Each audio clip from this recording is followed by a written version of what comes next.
What's up, guys? This is Coach Grant with First Down Training, and today we're going to be breaking down some good and bad examples of wide receiver press releases. So I hope this video helps you guys out. Hope it could teach you a few new things. But also, fellas, if you are a wide receiver and would like a daily on-field and gym workout schedule to follow with all the route running, catching, press release drills to do, and all the gym exercises wide receivers should be doing, check out that very first link in the description below for our ultimate 8-week wide receiver workout plan. We give you over 500 plus exercises with sets, reps, and examples all mapped out for you. So check out that very first link in the description below if you're interested and would like to get on that, fellas. Let's get started with this video. So now, first release we're going to be looking at here is something called a diamond release. But, however, it is a situation where they have to close the space first, then get to the diamond release. So for all of these releases, we're going to be showing a bad example first, and then we are going to be showing the correct example of the exact same release. So let's play this full speed and let's talk about what this wide receiver does wrong here. So off the ball, he does the diamond release. It looks like he's running fast. He's attacking to the outside, but that DB locks that thing up. So why? What did this wide receiver do wrong here? Because honestly, I'm a firm believer that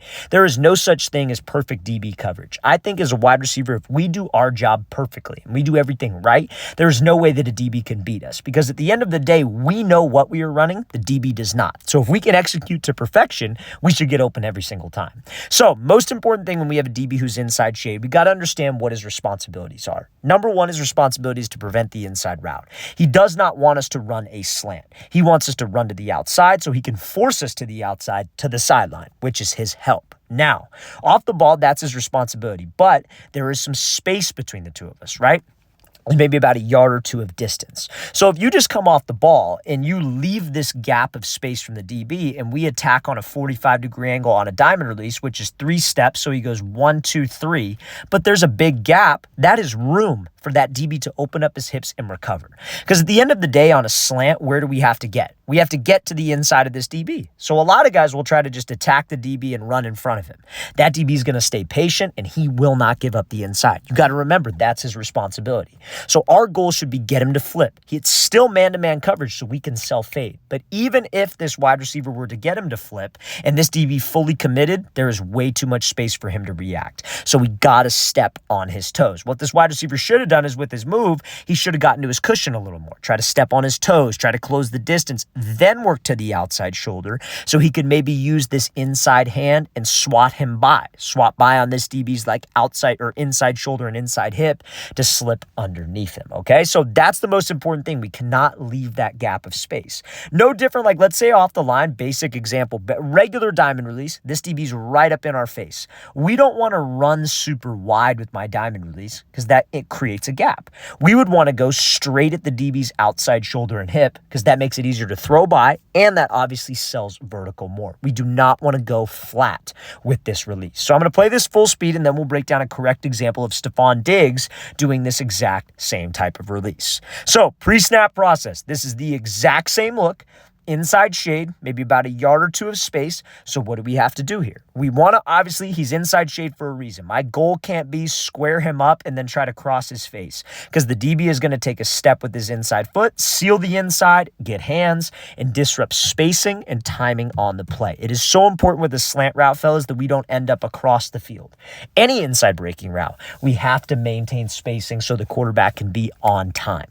So what Diggs does here is he closes space and then he attacks the outside shoulder and hip. He is not running wide because he is trying to get that DB to flip his hips and not give him room to recover. So again, off the ball, most important thing in this case, whenever there's cushion between me and the DB, aka space, I have to close the space. You got to understand from a DB's perspective how uncomfortable it is when you got a wide receiver almost trying to step on your toes and he's moving with some speed. That threatens him, man. That's going to get him to move or that's going to really make him alert to that fade ball. Because how would you run a fade in this specific case? If you were doing a fade, right, and you had this inside leverage coverage, you wouldn't just take off and go run, right? You would close the space, you try to step on his toes, then you would take off and go run. That's how you want to think of the slant. That's exactly what Diggs does. He closes the space, he attacks right at his outside shoulder and right at his outside hip.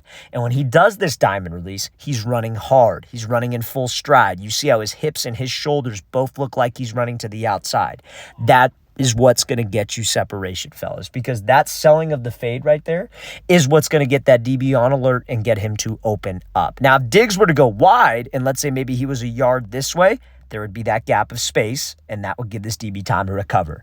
So fellas, on that diamond release, if there's a gap between you and the DB, let's close it first, then go diamond. If he's right up on the line, right at my face, let's go right at his outside shoulder and right at his outside hip. So I'm going to play this thing again, full speed one more time. Great job by Diggs closing space and then selling that fade to flip open that DB's hips. All right, so next example we're going to be looking at here is something called a wide step.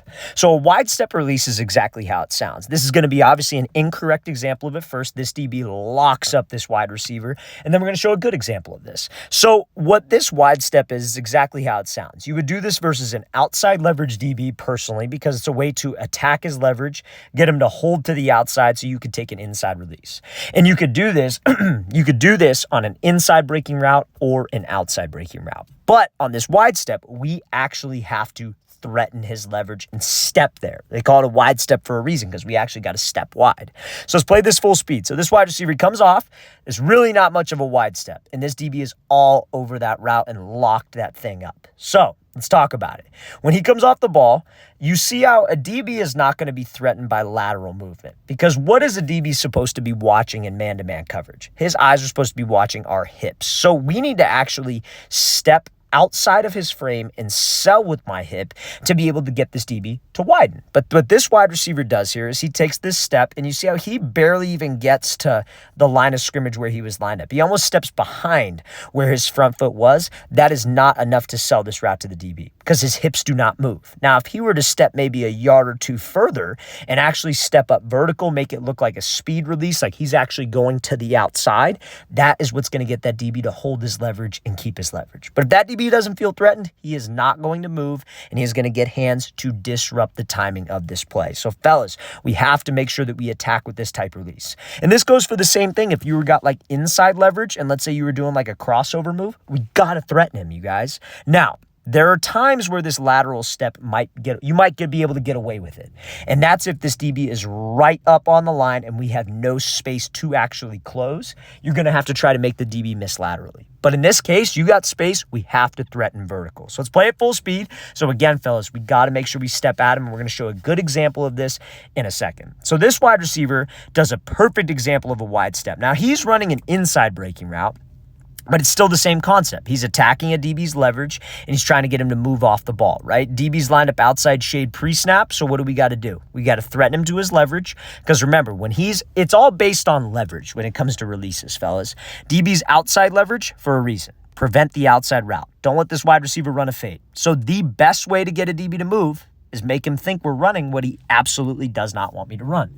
And there's no better way to do that versus outside leverage than with a wide step. So you see how much more ground this wide receiver covers than the last wide receiver. You see how his hips and his shoulders are both turning to the outside. That is what gets this DB to open up, because there comes a point in every single press coverage rep where a DB has to commit to something.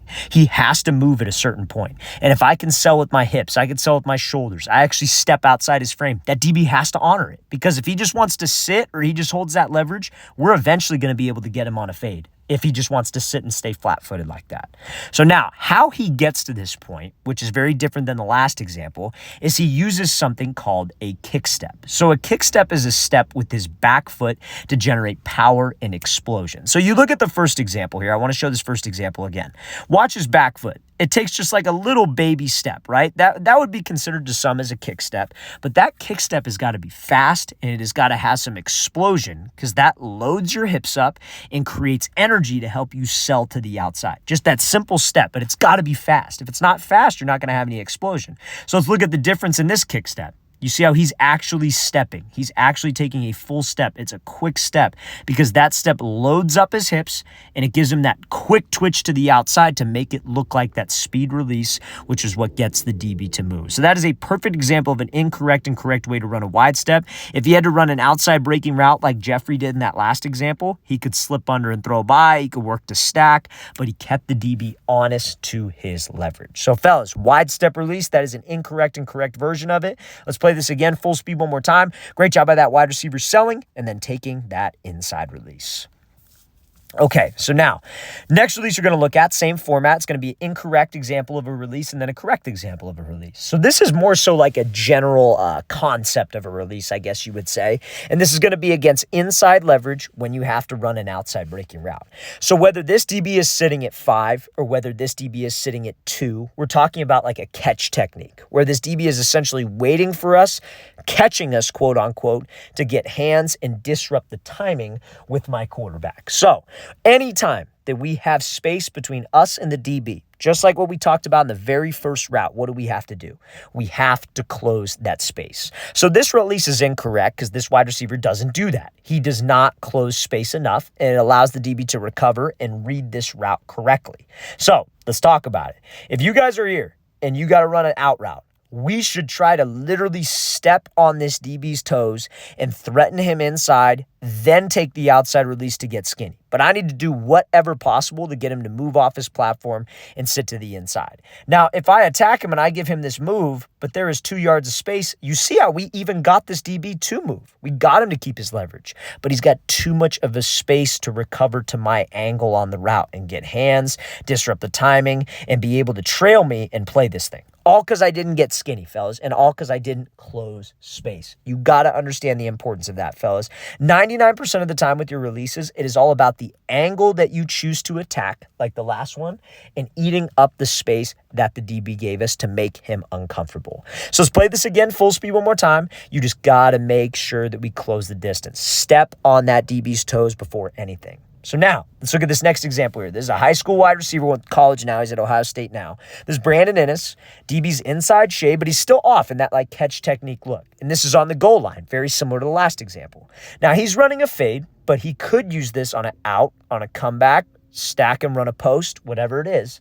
But look at the principle here. He closes space and closes the distance so he can get skinny on his route. He's got pretty much any route in the book off of this. He gets right up into the DB's cushion. He's going at him. He's attacking him. He's almost stepping on his toes. And you see what that does to the DB.